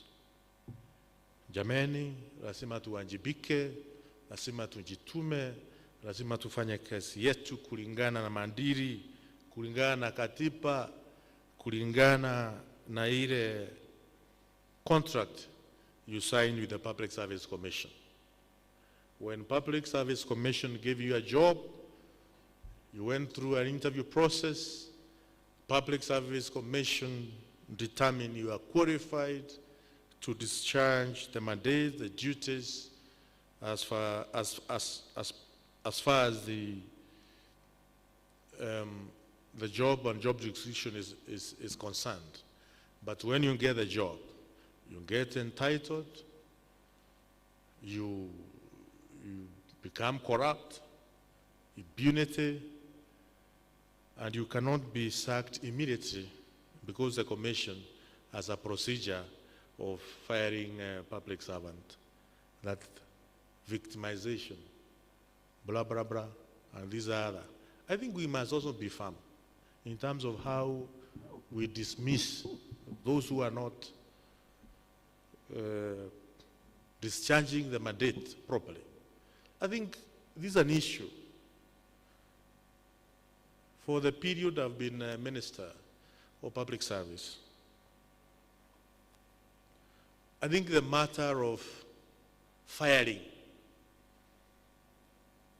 public servants who are not conducting themselves properly is not proper, is not done. There is an issue there. We need to fire public servants who are not working properly. Because, Jameni, the President of the Republic of Kenya,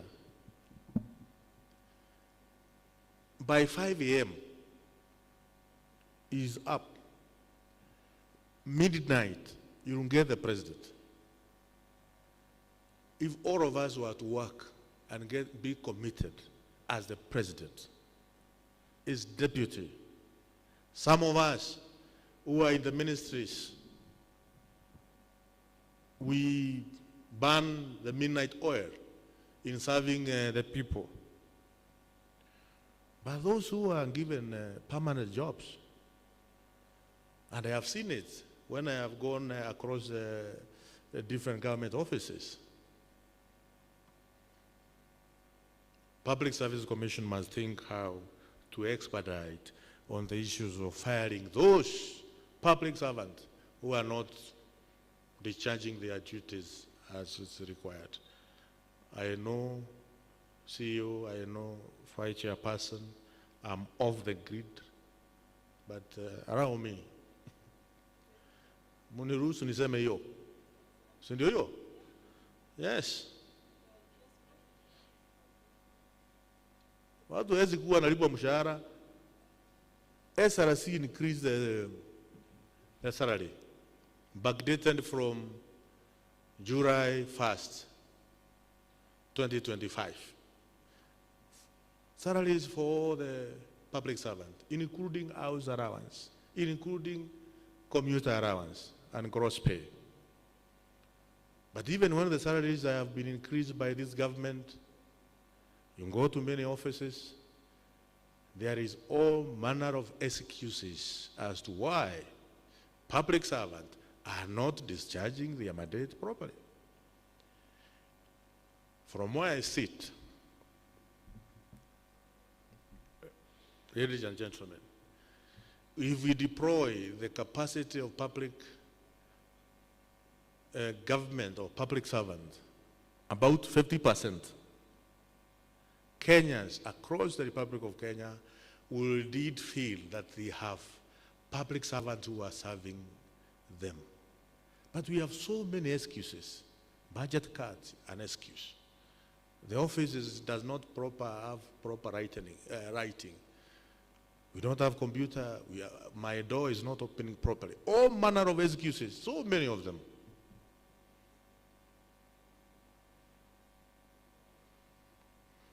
And now those are the excuses which are making public servants to have some other businesses in town. Why were you late? Because he had to go and open his other side hustle somewhere within Nakuru town before going to the office. These are some of the things which we have to do. We have a nation to transform. We have a country to take care of. Nobody will come out of the other part of the world to come and transform this nation other than ourselves. And those who have been given that mandate are the public servant. We are lucky to be in our offices. Whether that office is ACC in a division, or a chief in a location, or assistant chief in a sub-location. An extension officer, agricultural officer in, I don't know, in Nyandarua. We must do what we are called for to do as public servants. The Public Service Commission derives its mandate from the Article 234, 232, and 10 of our Constitution, whose purpose is to eradicate, if not reduce, the vices I have just mentioned. As a Constitution Commission, you are expected by Kenyans to fully deliver on this mandate. In this regard, I am pleased that your strategic plan priorities are value-driven, citizen-centric public service. I'm happy also to note that the strategy we are urging today provides structure and framework to strengthen this culture of performance over the next 5 years.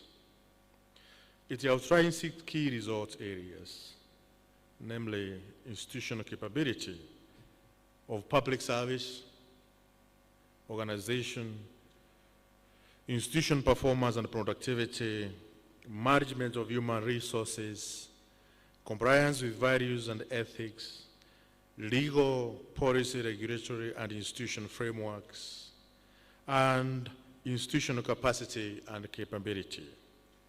These areas are central to improving institutional effectiveness, enhancing productivity, and ensuring efficient and effective service delivery across all public institutions. A key pillar of this transformation is the implementation of Public Service Commission Regulations 2021. These regulations provide a comprehensive framework for managing performance across the public service.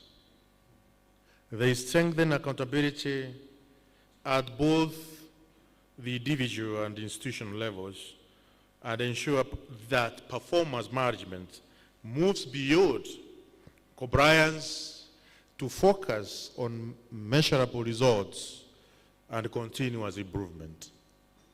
I am confident that you fully implement the strategic plan, not only to disprove those who accuse public servants of being good planners but poor implementers, but also to reduce an end-of-term report you will be proud of. Let me emphasize that success of this strategy will depend on leadership at all levels. Senior managers must champion a culture of accountability, discipline, innovation, and continuous improvement. Productivity must be evident, not only in policies and plans, but also in daily actions, such as reporting to work on time, meeting targets, monitoring performance, and delivering quality services to the citizens. I've just remembered the police, our security officers. Wherever you go, in any corner of the Republic of Kenya, you will not miss policemen at work.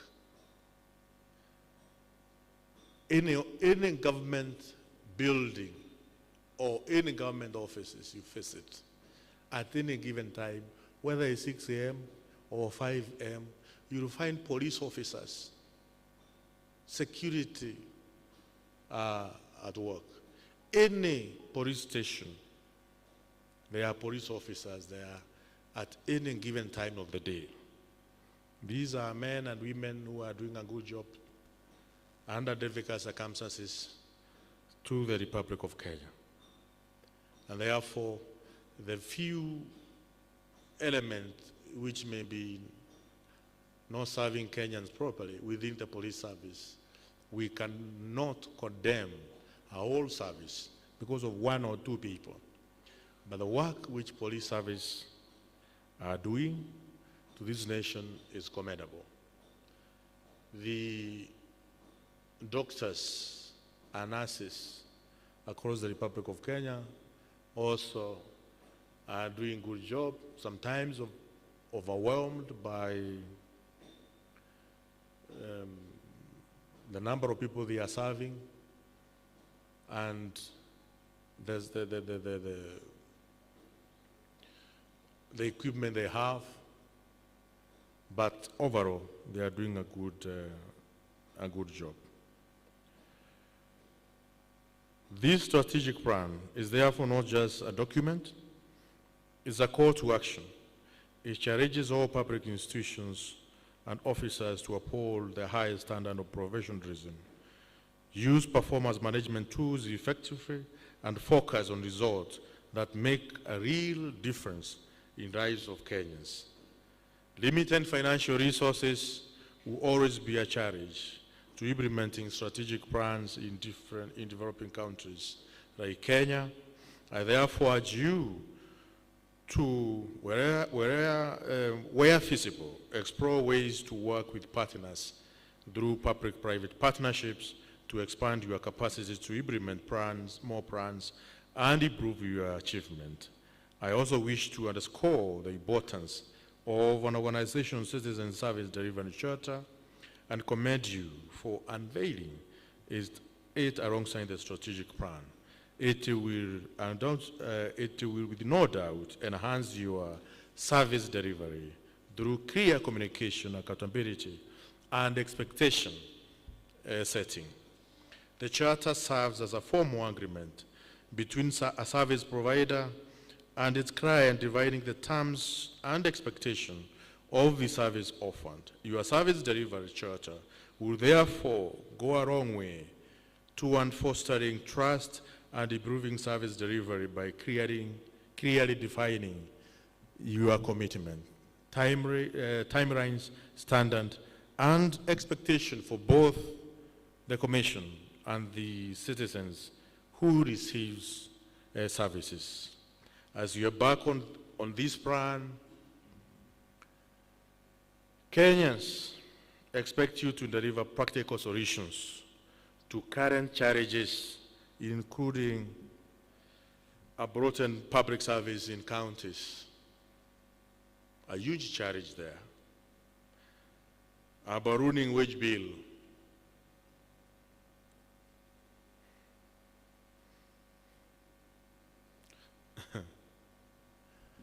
I'm a school of thought that we can manage the wage bill if all of us we set to increase the productivity. The revenues we collect as a government, if all the government institutions work together to ensure we increase the revenue collection, the issue of wage bill will not be a problem. And I think as a government, we are working towards that by ensuring that we digitize all government services so that we can minimize the leakages of revenue. And also Kenya Revenue Authority, it is working on transforming the way tax administration is done, as well as ensuring the tax dispute in our court, which at the moment is more than 500 billion Kenya shilling, are reduced. Those tax disputes to be settled on, within the right time, more efficiently. These tax disputes are resolved, and also the leakages within our tax administration or correction is done. We will be able not be talking about the wage bill if some of these things are taken care of. And I know, as a government, we are committed in ensuring that is done.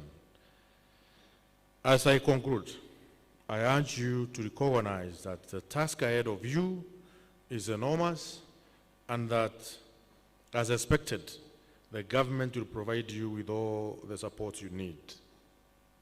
I thank you, and God bless you all. May God bless Kenya. May God bless the government of Kenya. May God bless the President of the Republic of Kenya. I thank you. Asanteni sana. Let us all rise as the CS takes his seat back.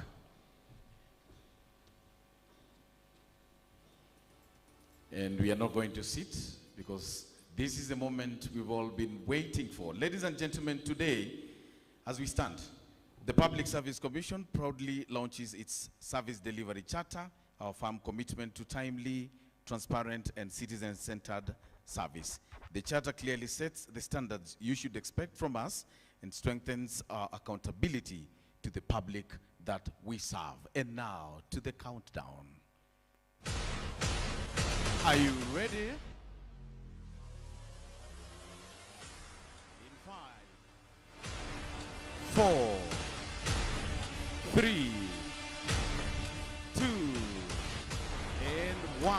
A big hand, ladies and gentlemen, as we launch the service charter, and we continue standing as we watch the video.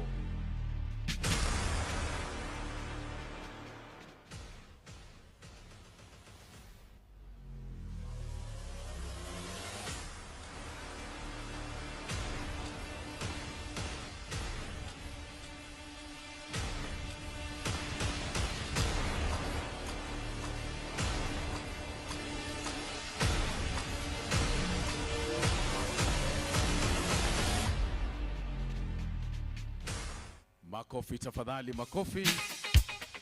That is how we launch the service delivery charter. And now allow me, with all humility, to invite on this other side, the chief guest, Waziri, on this side of the strategic plan launch, accompanied by all commissioners and also the Auditor General as we launch the strategic plan.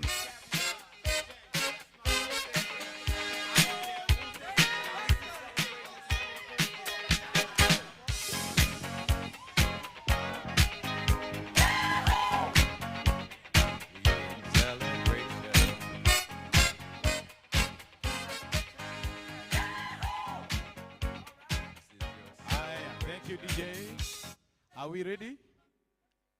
We are not yet ready. All right. Please switch on your goosebumps, ladies and gentlemen.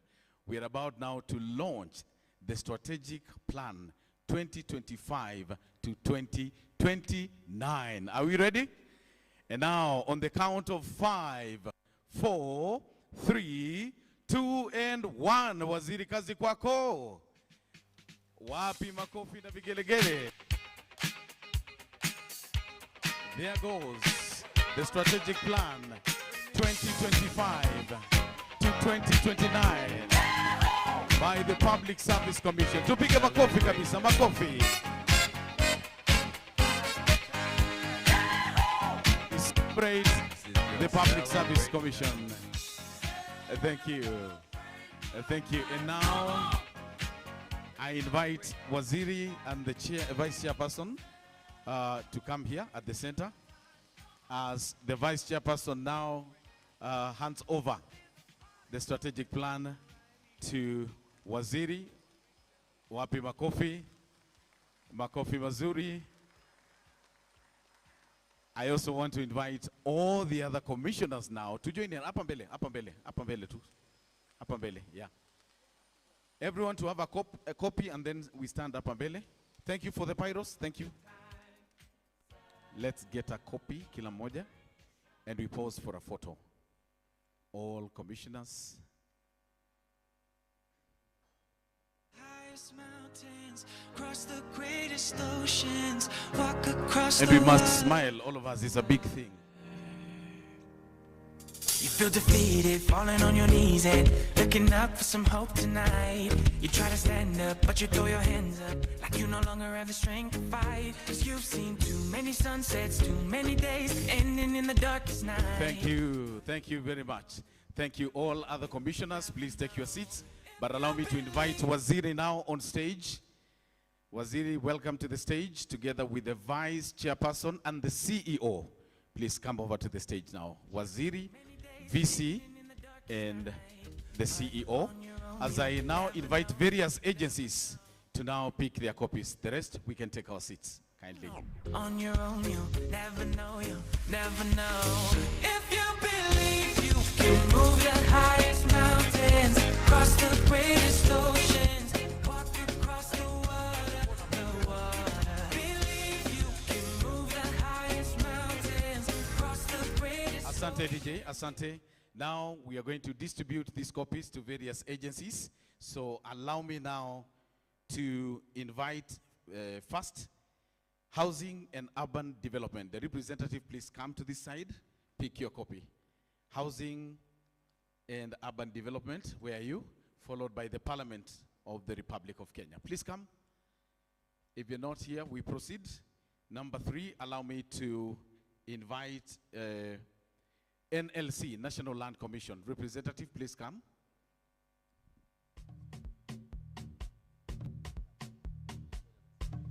Karibu sana. This is,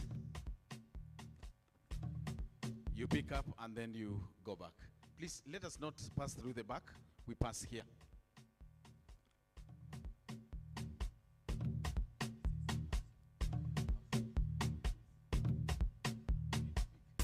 Our National Land Commission is now picking. Congratulations. And next now is Housing. Asante sana. Let's also have IPOA. Please, where are you? IPOA. Let's also have National Police Service Commission. Getting ready. This is IPOA. DJ. Apanda leta mchanganyiko.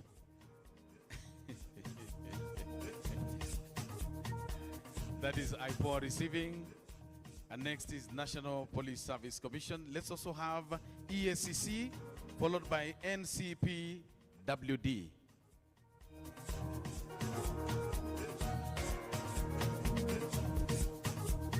Next on is EACC. EACC, where are you? Followed by NCPWD, please. This is Ethics and Anti-Corruption Commission, and this is NCPWD. Let us also have Aga Khan, followed by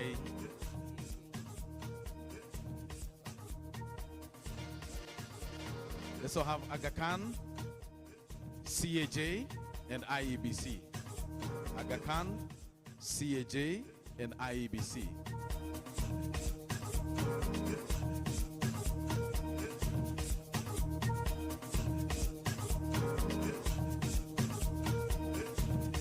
That's Aga Khan. Congratulations. Then CAJ is up next. And then IEBC. Let's have SRC and CRA. SRC. And remember, we are not following any seniority order. We just calling randomly. SRC and CRA, you are up next. Karibuni sana. Let us have Kenha. If Kenha is here, please come.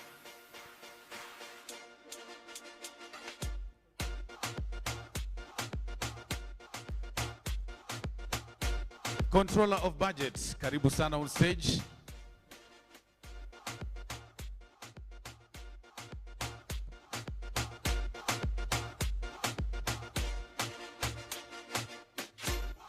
Thank you, thank you, thank you. CRA has picked. CRA is here. Unaambiwa uangalie kamera. We finish with CRA. We also have other copies for the rest of the agencies.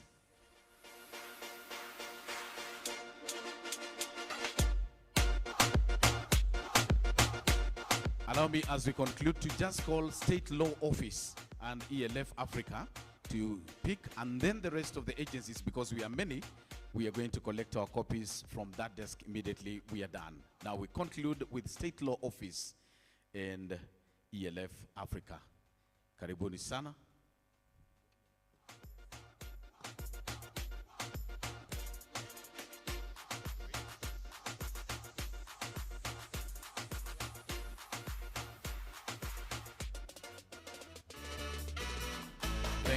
Thank you very much. You may take your seats. Waziri, thank you. Vice Chair, thank you. CEO, thank you. And thank you, everyone. The rest of the agencies are going to pick their copies after this particular event. As we draw to the close of this beautiful launch, ladies and gentlemen, now I invite Commissioner Dr. Francis to move vote of thanks briefly. Karibu sana. And as he comes, allow me to also announce that after this event, we have some refreshments for you. At the back there, on my extreme left, there's a door leading to where they are, but the VIPs know exactly where to go. Dr. Francis. Thank you very much. Our chief guest, Honorable Geoffrey Kiriaga Ruku, Cabinet Secretary, fellow commissioners, authorized officers present, distinguished guests, ladies and gentlemen, we have come to the end of our strategic plan launch. Beyond serving as a springboard for implementation, the launch has affirmed our readiness to work alongside partners and stakeholders throughout this journey. I am confident that this interaction has given us insight into the Public Service Commission. It has also given us the opportunity to share our realistic objectives and goals for improving public service delivery with you. You will agree with me that the plan we have just launched will enable the Commission to manage challenges and capitalize on emerging opportunities, ultimately driving sustainable efficiency and effectiveness in service delivery across the public service. Drawing on our retrospective learning from our previous plan, which addressed 3 key result areas, we identified 6 key result areas for the current plan, which were highlighted.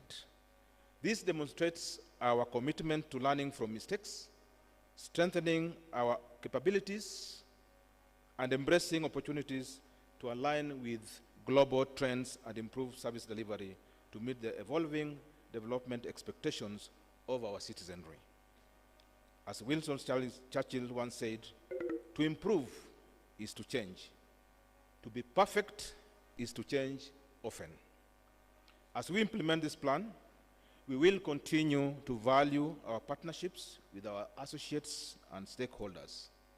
We will also embrace collective responsibility by fostering teamwork and shared accountability amongst Commission members. In the spirit of collaboration, we sincerely appreciate you all, our distinguished guests, for taking time to join this launch event. I especially want to thank our chief guest for accepting our invitation to address this occasion and for the enriching insights you shared today. I also want to appreciate the representatives from sister commissions, authorized officers, human resource development officers from various MDAs, and other representatives from institutions within the Public Service Commission purview. I thank the Public Service Commission fraternity, especially the team that worked tirelessly to ensure the success of this event. I want to assure all of us that this launch is just the beginning of a series of activities that will ensure the successful implementation of the strategic plan.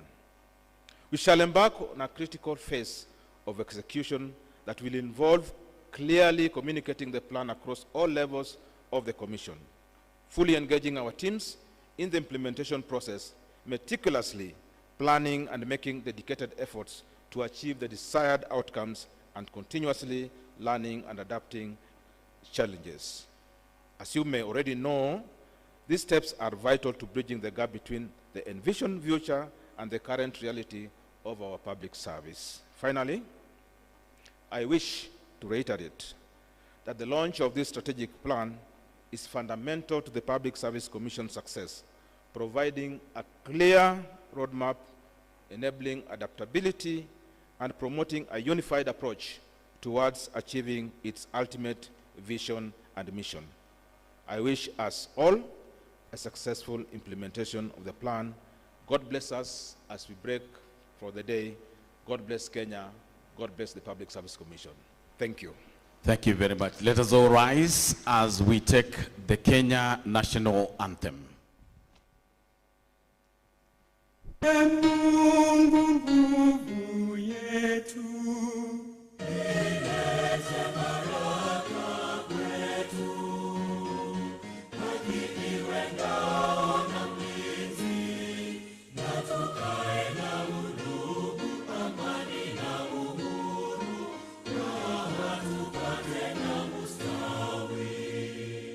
Asanteni sana. Naomba tusalie kusimama wakati mheshimiwa anapoondoka pamoja na viongozi wale wengine. Na kwa Waislamu wote walio ndani ya nyumba tunasema Saum Makbul Ramadhan Karim, na vile vile kwa Wakristo wote wanaofunga tunawatakia Lent ya kufana. DJ. Yeah.